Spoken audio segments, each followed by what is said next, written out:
Hello and welcome to Craft Made Home.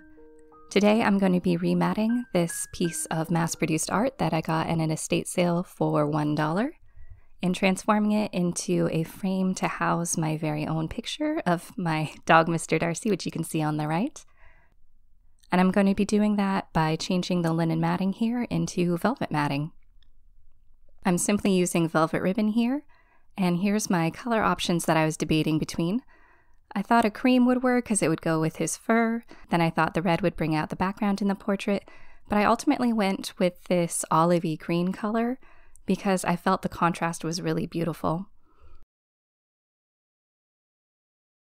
Now this step isn't necessary, but first I removed the actual image and I went into the side of the frame here with some rub and buff because I just felt this brass edge was a little too shiny, too brassy for the portrait that I'm using. Again, this is optional, up to you. If you were going to do this and not remat the frame, I would definitely suggest putting some painter's tape so you're not getting it onto the linen matting there. But I'm covering that, so I didn't mind getting some on the linen. And I'm just rubbing some on, smoothing it out, letting it dry, and then buffing off any excess. Now, since this is actually a wood frame, I am removing the staples in the back that are holding it together to get the rest of the matting totally free of the frame.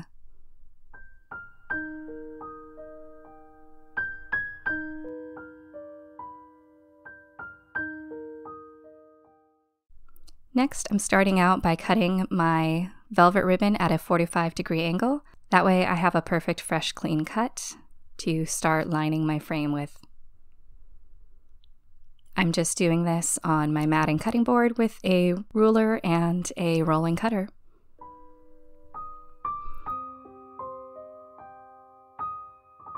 Next, I'm lining it up to my actual frame to make sure I got the edge perfect.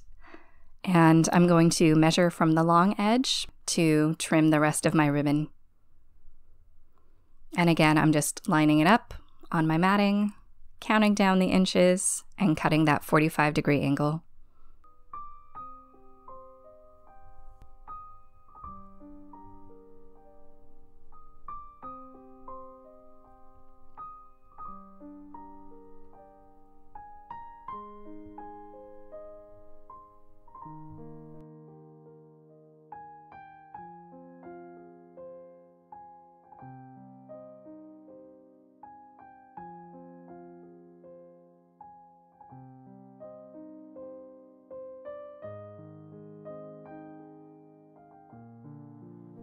Now I am a double and triple checker, so once again I'm lining it up, making sure I got those angles right, and then I'll move on to the rest.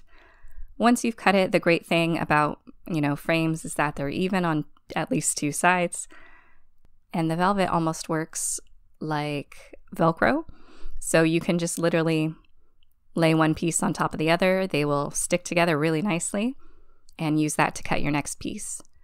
I always cut a couple millimeters extra because I never wanted to cut too short.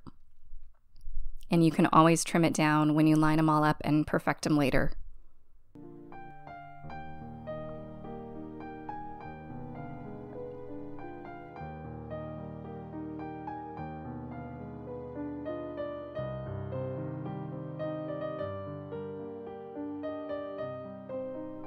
So once I have all four sides cut, I am just lining them up on my frame, making sure I've got those corners absolutely perfect, and adjusting as needed.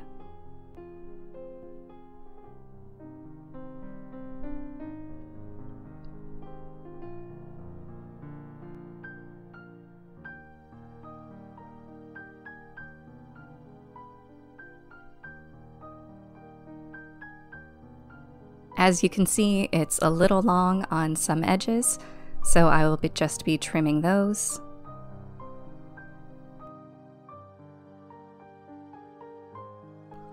I'm just using regular fabric glue with a flat brush to glue in place. Make sure you smooth it down as it dries. Also, watch where you're placing your fingers, because I did on one section get some glue on my finger that got on the velvet that just wasn't going to come out. So just be careful and go slowly, and press down gently as it dries.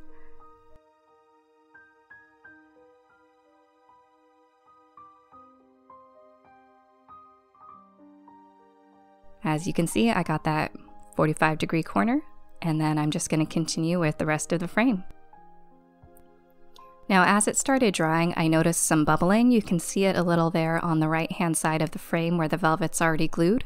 That did smooth out totally fine as it fully dried, but just be aware of it. I kept pressing and rubbing and keeping everything flat as it was drying. So it may happen, but luckily mine did even out as it dried.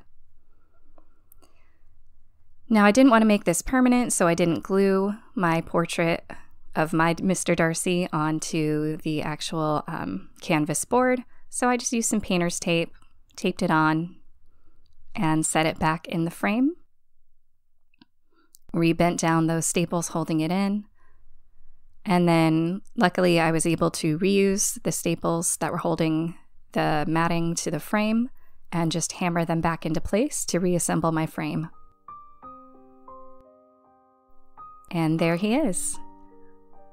I really am glad I chose the contrasting color of the olive green. I think it stands out, at the same time is a nice neutral blend. I did notice that my ribbon shrank ever so slightly as it dried. Those corners are showing up a little more than I thought they would. They do show up a little just because it's velvet and the nap of the velvet is going to emphasize those cut angles, but it did shrink just a little, so I might on the next one I do go a millimeter longer, but that's totally optional. I think it looks great as it is, and I hope this inspires you to try this very simple project to completely change the look of your frames. Have a great day.